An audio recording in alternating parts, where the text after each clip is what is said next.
warahmatullahi wabarakatuh. Yang terhormat Bapak Ibu penilai uji kinerja, perkenalkan nama saya Wasyatul Arifah, mahasiswa PBG dalam jabatan gelombang 1 tahun 2025 di Universitas Islam Negeri Profesor Kiai Haji Saifuddin Zuhri Purwokerto. Dan saya sekaligus guru fikih di MTS Sunan Giri Sumberjaya Gondang Ligi Malang. Pada video kali ini saya akan membawakan sebuah materi yang berjudul sholat dalam keadaan tertentu. Materi ini merupakan materi PAI pembelajaran fikih kelas 7 semester 2. Dan saya menggunakan model pembelajaran problem based learning. Untuk itu kepada Bapak Ibu penilai yang terhormat, dimohon saran dan masukannya terhadap pembelajaran yang akan saya lakukan. Berikut videonya. Terima kasih. Wassalamualaikum warahmatullahi wabarakatuh.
lihat ya, video pembelajaran hari ini untuk apa? Yang pertama, menganalisis ketentuan sholat dalam keadaan tertentu meliputi yang pertama kondisi sakit, kondisi genting atau flu, dan dalam kendaraan, sehingga kewajiban sholat dijalankan secara istiqomah pada kondisi apapun dan dimanapun. Tujuan yang kedua yaitu mengurai ketentuan sholat dalam keadaan tertentu dengan benar. Dan yang ketiga yaitu mendemonstrasikan sholat dalam keadaan tertentu. Kemarin ya di sini. Di sini ada sholat dalam keadaan tertentu. Nah, apa saja di situ? Apakah kita boleh sholat dalam keadaan darurat? Jawabannya boleh.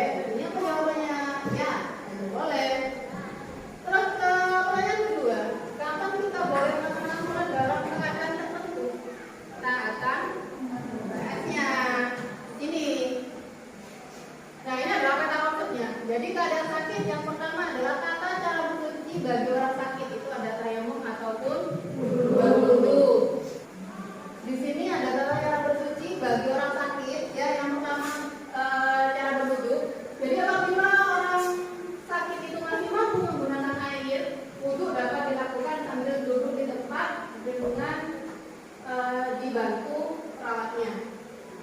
Tidak dengan dibantu perawatnya. Apabila sudah tidak mampu menggerakkan anggota tubuh, orang sakit dapat dibutuhkan oleh orang lain. Tuh. Artinya apa? Artinya ketika orang itu sakit tapi masih bisa kena air, itu masih wajib untuk berwudu. Sedangkan yang tayamum, apabila orang sakit tidak sanggup menggunakan air, menurut pertimbangan dokter kan biasanya ada yang luka gitu ya. Jadi airnya tidak boleh kena air. Nah, itu wudu boleh diganti dengan tayamum, baik sebagai pengganti wudu maupun pengganti mandi. Apabila kamu sedang dalam keadaan naik bus misalnya dan tidak ada kesempatan untuk mandi wudu, lakukanlah tayamum. Di sini praktek sholat dalam kendaraan. Nah, apabila tidak mungkin melakukan sholat dengan berdiri karena takut terjatuh dan sebagainya, karena kalau dalam kendaraan kan berjalan ya. Nah, disitu lakukanlah sholat dengan duduk di tempat dudukmu. Tuh. Yang kedua, apabila tidak mungkin dapat ruku dan sujud sebagaimana mestinya, lakukanlah dengan isyarat saja. Anak-anak sekalian, ya, di sini ada sebuah video yang bisa kalian perhatikan dan nanti bisa kalian simpulkan.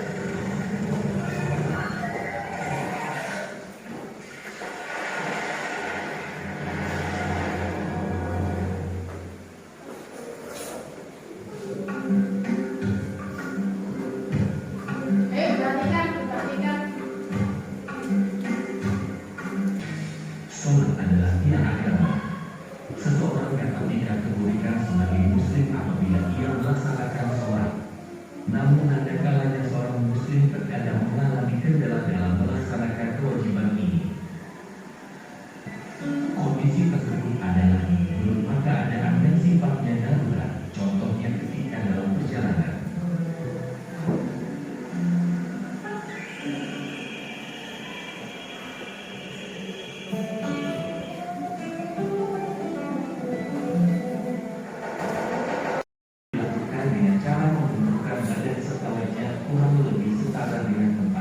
Atau semampunya, ikhtiar pembacaan yang tetap dilakukan dalam posisi duduk. Sujud dilakukan 2 kali, dan tasyahud akhir serta bacaan salam sama seperti biasa. Cara sholat sambil berbayar darurat, terutama jika tidak memungkinkan untuk melakukan sholat secara sempurna. Bersuci atau wudu bila tidak memungkinkan karena keterbatasan air, boleh diganti dengan tayamum.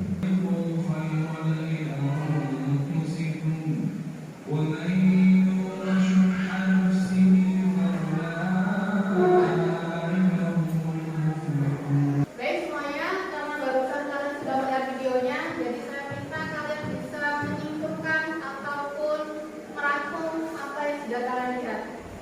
Nah, oleh dari itu, saya mau membagi kelompok.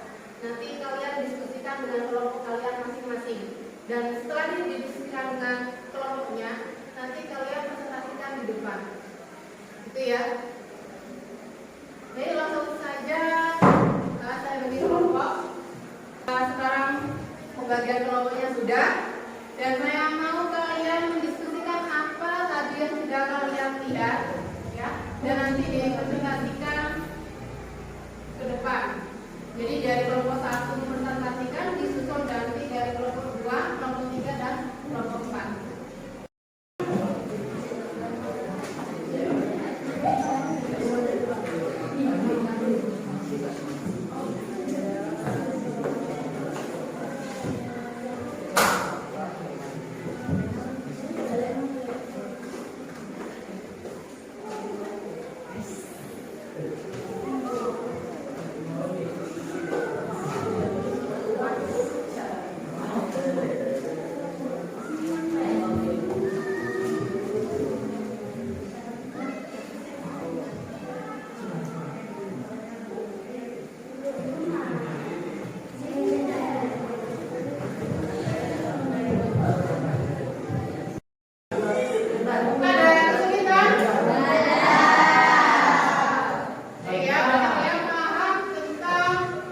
Video yang sudah saya tayangkan tadi.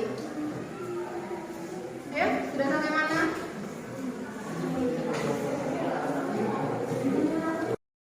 Sudah selesai? Sudah. Baik ya, karena kalian sudah selesai, jadi saya harap kalian bisa mempresentasikan ke depan. Dari kelompok 1 dulu, silakan maju ke depan untuk presentasi.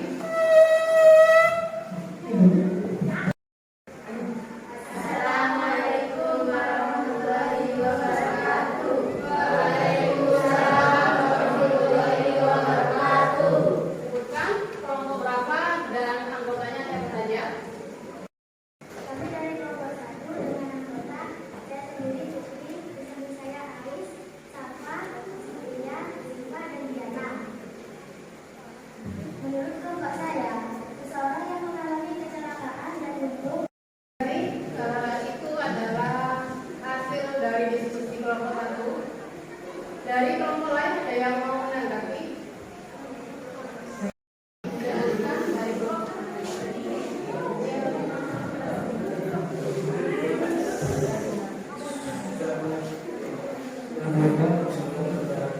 Waalaikumsalam warahmatullahi wabarakatuh. Kami dari kelompok 2 menanggapi presentasi dari kelompok 1 bahwa yang dilakukan oleh kelompok 1 juga benar dan bagus. Berarti intinya apa yang dipresentasikan oleh kelompok 1 itu sudah jelas dan bisa dipahami oleh teman-teman dari kelompok lain. Itu ya intinya dari kelompok 3. Baik, karena kelompok 1 bagus, yuk kita kasih good job. Ya semuanya, kasih dia good job.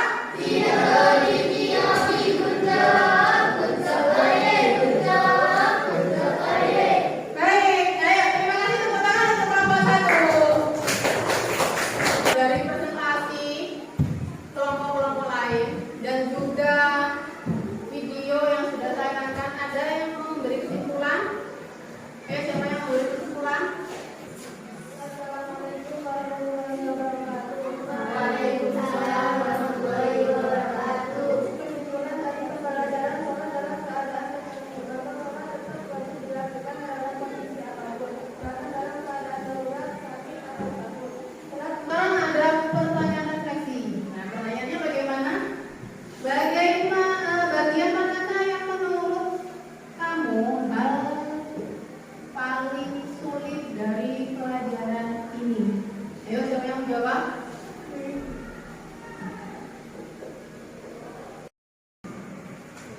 Menurut saya pelajaran ini sangat mudah dipahami karena saya memberi penjelasan tentang kemudahan dalam melaksanakan sholat juga. Sebelum